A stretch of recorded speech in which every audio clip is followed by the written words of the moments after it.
Hello दोस्तों, GK Educare point में आपका स्वागत है। दोस्तों, आज हम लोग प्राचीन भारतीय इतिहास से जुड़े हुए एक महत्वपूर्ण टॉपिक को पढ़ेंगे। टॉपिक है मगध राज का उत्कर्ष। चलिए, इससे जुड़े हुए जो तथ्य दिए गए उन तथ्यों को देखते हैं। शुरू करते हैं।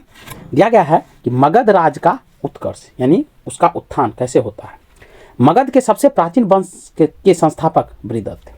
मगध में जो सबसे प्राचीन वंश की जो स्थापना की गई है वो बृहदत्त के द्वारा की गई है और वह बृहदत्त वंश था। इसकी राजधानी गिरिब्रज राजगिरी थी और बृहदत्त वंश की जो राजधानी थी वो गिरिब्रज में थी या उसे राजगिरी कहिए, वहाँ थी। और जरासंध बृहदत्त का पुत्र था। जरासंध जो था ये बृहदत्त का पुत्र था। हर्यक वंश के संस्थापक बिंबिसार मगध की गद्दी पर 544 ईस्वी पूर्व में बैठा था।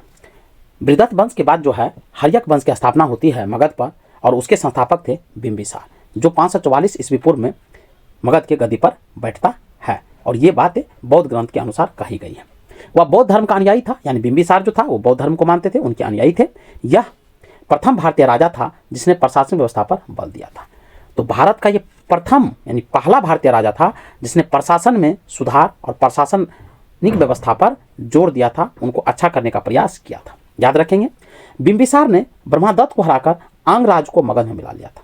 बिंबिसार जो था वो ब्रह्मदत्त को हराया और यानी अंग राज का जो शासक था उस समय ब्रह्मदत्त था, उनको हराता है बिंबिसार और अंग को मगध में मिला लेता है। अंग वही जो मुंगेर और भागलपुर का जो बिहार का क्षेत्र ये अंग कहलाते थे और इसकी राजधानी चंपा हुआ करती थी।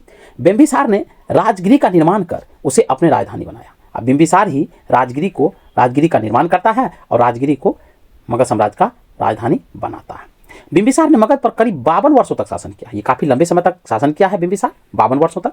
और महात्मा बुद्ध की सेवा में बिंबिसार ने राजवैद्य जीवक को भेजा था। बिंबिसार के समय उनकी राजवैद्य जीवक था और जब महात्मा बुद्ध बीमार हो जाते हैं तो उनकी सेवा करने के लिए राजवैद्य जीवक को भेजा था। अवंती के राजा थे प्रद्योत, जब पांडु रोग से ग्रसित था तो उस समय भी बिंबिसार ने जीवक को उनकी सेवा शुश्रूषा के लिए भेजा था। कह रहा है अवंती जो मध्य प्रदेश का क्षेत्र था, वहाँ के राजा था राजा प्रद्योत। जब वह भी बीमार होता है, उनकी स्वास्थ्य जब खराब होता है तो बिंबिसार ने उनकी सेवा करने के लिए, उनके इलाज करने के लिए भी जीवक को भेजता है। तो बहुत इंपॉर्टेंट पॉइंट है, जीवक को बिंबिसार ने महात्मा बुद्ध की सेवा के लिए भेजा और अवंती के जो राजा प्रद्योत थे उनकी सेवा करने के लिए भी भेजा था। याद रखेंगे, बिंबिसार ने वैवाहिक संबंध स्थापित कर अपने साम्राज्य का विस्तार किया। आप देखेंगे कि बिंबिसार जो थे वो दूसरे राजवंशों की कन्या से शादी करते थे और उस प्रकार अपने साम्राज्य का विस्तार किया। और ये बिंबिसार के द्वारा शुरू किया। बाद में अकबर भी अपने साम्राज्य को वैवाहिक संबंध के माध्यम से बहुत बड़ा बना लिया था।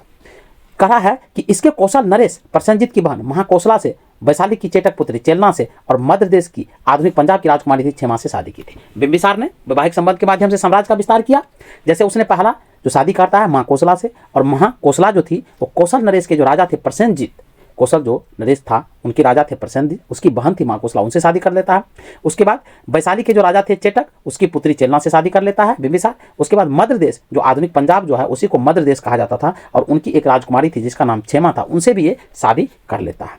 बिंबिसार की हत्या उसके पुत्र अजातशत्रु ने कर दी और वह 493 ईसा पूर्व में मगध की गद्दी पर बैठता है। बिंबिसार का पुत्र था जिसका नाम अजातशत्रु था और उसने क्या किया, अपने पिता की हत्या कर देता है और हत्या करके गद्दी पर बैठ जाता है। कब? तो 493 ईस्वी पूर्व में। याद रखेंगे, इसका उपनाम कुनिक था, यानी अजातशत्रु का जो नाम था वो कुनिक था और वह प्रारंभ में जैन धर्म का अनुयायी था। यानी अजातशत्रु जो था वो जैन धर्म को मानता था। लेकिन एक चीज और भी याद रखेंगे कि अजातशत्रु की भी हत्या उनके पुत्र के द्वारा, उदयन के द्वारा कर दी जाती है। अजातशत्रु ने 32 वर्ष तक मगध पर शासन किया। अजातशत्रु काफी लंबे समय तक, वो भी 32 वर्ष तक शासन किया, लेकिन पिता जितना लंबे समय तक वह नहीं कर पाए। आगे बढ़ते हैं। अजातशत्रु के सुयोग मंत्री का नाम वर्षकार यानी वर्षकार था और इसी की सहायता से अजातशत्रु ने वैशाली पर विजय प्राप्त की थी। मगध और वैशाली के बीच लड़ाई था और अजातशत्रु जब शासक थे मगध के, तब उसके मंत्री का नाम था वर्षकार कहिए। इसी की सहायता से अजातशत्रु ने वैशाली पर अपना विजय पताका फहरा पाया था। 461 ईस्वी पूर्व में अपने पिता की हत्या कर उदयन मगध की गद्दी पर बैठा। हमने जैसा पहले भी कहा है कि अजातशत्रु ने अपने पिता बिंबिसार की हत्या करके गद्दी पर बैठा, उसी प्रकार अजातशत्रु के पुत्र थे उदयन, और उदयन भी क्या करता है, अपने पिता अजातशत्रु की हत्या करके 461 ईस्वी पूर्व में गद्दी पर बैठता है। उदयन ने पाटली ग्राम की स्थापना की। उदयन क्या करता है, पाटली जो ग्राम है, पाटलिपुत्र ग्राम, उसकी स्थापना करता है। वह जैन धर्म का अनुयायी था। याद रखेंगे, बहुत इंपॉर्टेंट है, पाटली ग्राम की स्थापना किसने की है, ये प्रश्न अक्सर एग्जाम में पूछ लिए जाते हैं। तो पाटलिपुत्र जो है उसकी स्थापना उदयन के द्वारा की जाती है और वह जैन धर्म को मानते हैं। हर्यक वंश का अंतिम राजा उदयन का पुत्र नागदशक था। बहुत इंपॉर्टेंट है, पूछ लिया जाता है हर्यक वंश का अंतिम शासक का नाम क्या था, तो नागदशक था। और ये किसका पुत्र था, तो उदयन का पुत्र था।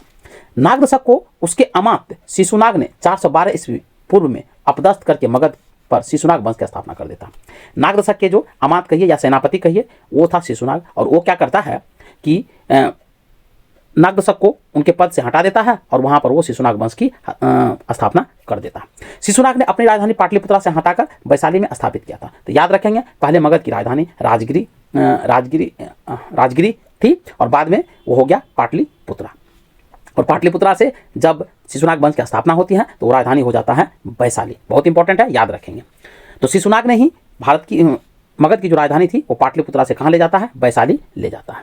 आगे बढ़ते हैं। शिशुनाग का उत्तराधिकारी कालाशोक होता है। शिशुनाग के बाद उनका उत्तराधिकारी कालाशोक होता है और वह उसने क्या करता है, पुनः राजधानी को पाटलिपुत्रा ले गया। तो बहुत यहाँ पर उलटफेर हुआ है, इसको याद रखेंगे कि जब शिशुनाग राजा बनता है, शासक बनता है, तो पाटलिपुत्रा से राजधानी ले जाता है वैशाली, और उसके बाद जब कालाशोक शासक बनता है तो कालाशोक क्या करता है, वैशाली से राजधानी को ले आता है पाटलिपुत्र।